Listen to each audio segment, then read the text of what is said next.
Hello and welcome back. Today we're talking about the mechanics of magic in manifestation because this catchphrase, manifestation, is kind of a new way of looking at magic, a much more scientific way. At least that's the direction it seems to be going.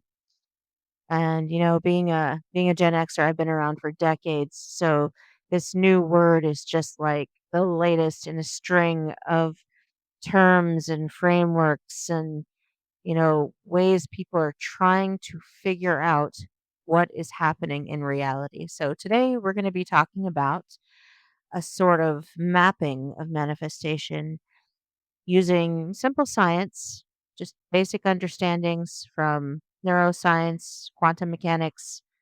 We're not going deep. We're just going to do a surface level examination of what manifestation is based on science, basically the mechanics of magic, because science is magic, and you know, it's everything in life is pretty magical.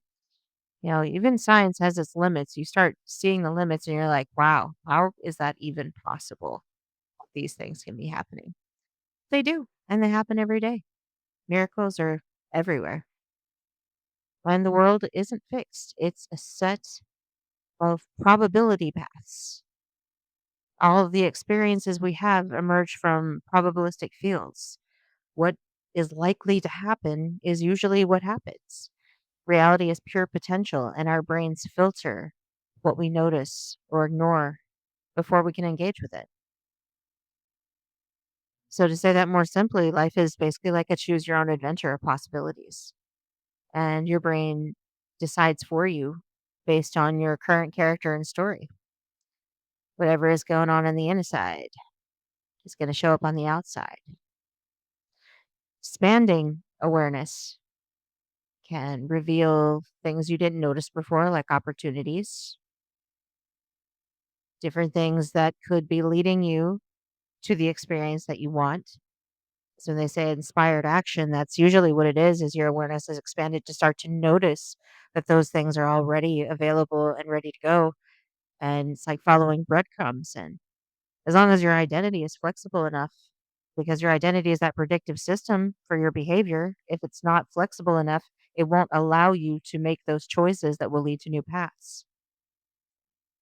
So manifestation isn't magic in that it just appears without causality. It is part of the natural story. It is part of the collective space time continuum story, the everything story. And the experience is already available in the potential. It just doesn't materialize until you're aligned with it in every way that you can be part of it, to be part of the greater story of the causality of likely outcomes. By adopting that state of already having it, you are aligning your mind with saying, okay, we can look for these things because they're possible and they're available. So we just have to follow it to the inevitable conclusion. So mastering manifestation is mirroring what you want reality to reflect. You hold the experience internally until your brain aligns with selecting those options for you and your character, your beliefs, your identity, your awareness, your notice.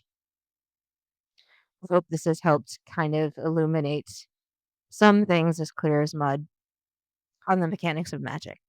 Thank you for listening. Please like, subscribe, and sign up for the MethodMuse newsletter in the description below.